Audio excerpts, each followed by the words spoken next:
I am E. You and I are old friends, even though I've only just evolved. I'm your consultant, your source, your customer, your partner, and our relationship is only beginning. It took only 7 years for 30% of the population to gain access to me, and as I grow, we grow together. Use me wisely, and I can add value to your business. I can increase your reach into the marketplace, and I can create the most valuable commodity on the planet, time. I can do this because I am fast, faster than anything else yet created for business. And my scope and range is greater by far than any other tool of commerce. As the world's economy begins to move in one vast global marketplace, you need vision to keep up. You need imagination to create new business solutions, and you need speed to implement them. The speed of E. Only a few short years ago, the marketplace was fragmented by time and geography. As I evolved, everything has changed. My evolution has created a revolution in business. But I've been a long time in coming, much longer than you may think. Much of my invention is found in the past. It was the practical insight of one individual which ushered in electronic transmission of financial information. It was a combination of technological know-how and pragmatic application which helped lay the foundation for the phenomenon we know today as e-commerce. Who was that person? Guglielmo Marconi? Bill Gates? Thomas Edison? Stephen Jobs? Steve Wozniak? If you chose Thomas Edison, congratulations. Edison moved from Boston to New York shortly after the Civil War because he wanted to be in a place where commerce, rather than science, called the tune of invention. In the early 1870s, he developed and marketed his first successful invention, the stock ticker. It was this device which began the reliable electronic transmission of financial information. Sometimes the vision to create is not the vision to apply that creation in a practical way. You all have access to this innovation. It's a vital tool in business, but this agent of change did little to run his own company. He nearly lost control of his patents, and he gave most of his stock in the company to his wife. And yet, his innovation has contributed more than almost any other to the increasing speed of change. Who is this agent of change, and what was his invention? Stephen Jobs, Apple computer. William Shockley, the transistor. Samuel Morse, the telegraph. Alexander Bell, the telephone. Henry Ford, the automobile.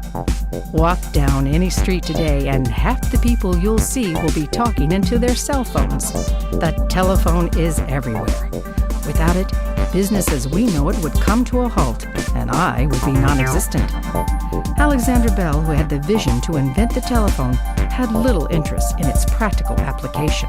His wife and her lawyers saved Bell's patents from fraud and theft by other interests, and that early gift of stock made her one of the wealthiest women in America.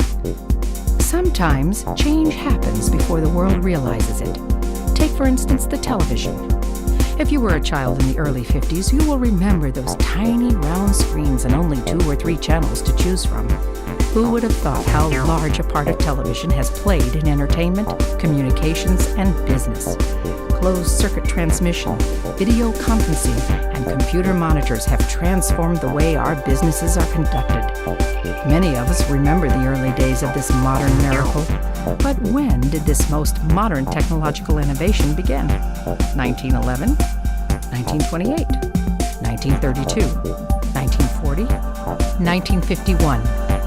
If you chose any of these answers, you'd be partially right. In 1911, A.A. Campbell Swinton gave the first description of a modern television system with an all-electronic scanning system using cathode ray tubes. In 1928, Hugo Gernsback began transmitting television shows urging viewers to build their own TV sets. He went broke in 1929. In 1932, RCA produced the first cathode ray tube, and in 1940, the first U.S. color television broadcast took place. By 1951, the first video tape recorder had been developed. From its first technological incarnation to its modern mass market, television took 40 years to arrive. Today, screens and monitors are a constant part of the speed of E. The computer itself, today's greatest agent of transformation, had its beginnings in a most unlikely place. The germination of ideas can take many unlikely paths, across many generations. But in every case, there is a practical need for technology to develop. Which industry would you link to the development of the modern computer? Trade? Agriculture? Textiles? Finance? Transportation? Modern computers can actually trace their origins back thousands of years to the abacus.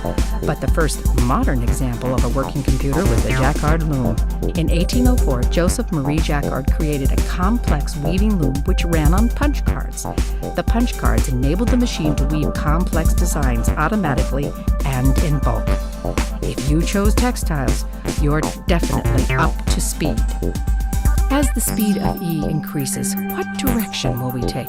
What trends are most likely to influence our businesses as the world spins faster? High-speed web access through lasers making fiber optics passé?